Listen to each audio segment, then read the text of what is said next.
এ বিষয়ে জানাতে বরিশাল থেকে যুক্ত আছেন সহকর্মী ফেরদৌস। সোহাগ, সরাসরি চলে যাব সোহাগ এর কাছে। সোহাগ, আমি দেখতে পাচ্ছি আপনার চারপাশে বেশ খানাখুঁতোর কাজগুলো চলছে, তো এতে করে নগরবাসী কি কি দুর্ভোগের শিকার হচ্ছে এখন পর্যন্ত, আর কতদিন নাগাদ লাগতে পারে কাজ শেষ হতে, কি তথ্য আছে আপনার কাছে? ধন্যবাদ আপনাকে।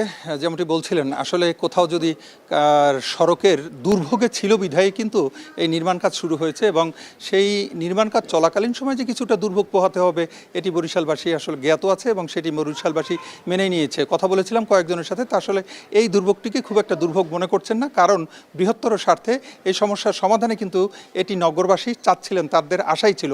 একটু আমরা দেখাবার চেষ্টা করছি যে রয়েছি আমরা বরিশাল নগরীর অক্সফোর্ড মিশন এলাকায়। এই রোডটিতে কিন্তু কার্যক্রম চলছে। এই একইভাবে কিন্তু বরিশাল নগরীর প্রায় 100টি জায়গায়, তার চেয়েও বেশি হবে, 114টি জায়গার মতো নির্মাণ কাজ চলছে, এবং একই সাথে 18 প্যাকেজের কাজ শুরু হয়েছে, এবং এর মধ্যে কিন্তু আছে 114টি জায়গা। এর মধ্যে প্রায় 100 কিলোমিটার লম্বা হবে এই সড়কের, আর ড্রেন রয়েছে 47টি, যার লম্বাই হবে 21 কিলোমিটার।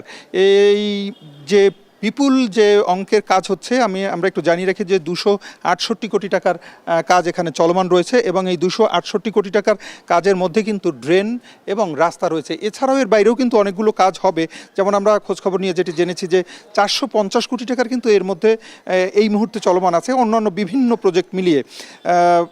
বরিশাল সিটি কর্পোরেশনের বর্তমান যিনি মেয়র রয়েছেন, নির্বাচিত মেয়র খোকন সেরনিয়াবাদ, তিনি কিন্তু নির্বাচিত হওয়ার পরপরই এবং দায়িত্ব গ্রহণের পরপরই কিন্তু 797 কোটি টাকার একটা বরাদ্দ পান। এর প্রথম ফেজের কাজ কিন্তু এখন চলছে, এবং সেই প্রথম ফেজের কাজের যে চলমান যে অগ্রগতি সেটি দেখাবার চেষ্টা করছি। আমরা যে সড়কটিতে আছি সেখানে কিন্তু এই সড়কটি কিন্তু পানিতে একেবারে ডুবে থাকতো অল্প বৃষ্টি হলেই, এবং ড্রেন নিমজ্জিত হয়ে যেত।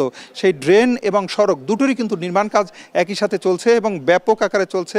এখানকার মানুষের সামান্য কিছু চলাচলে দুর্ভোগ হলেও এই দুর্ভোগটিকে তারা কিন্তু গ্রহণ করেছেন একেবারে আনন্দ চিত্তে, এবং তারা বলছেন যে শুধু এই সড়কটি নয়, বরিশাল সিটি কর্পোরেশনের যেসব জায়গায় সড়কের উন্নয়ন কাজ চলছে প্রত্যেকটি জায়গার মানুষই কিন্তু আসলে আনন্দিত। তারা চাচ্ছিলেন এই কাজটি, এবং কিছুদিন দুর্ভোগ থাকবে এটি তারা মেনেই নিয়েছেন, এবং তারা বলছেন যে একটা জিনিস তারা দাবি করেছেন, সেটি হচ্ছে যে নির্মাণ কাজটি যেন একেবারে মানসম্পন্ন হয়, এইটুকুই তারা চাচ্ছেন।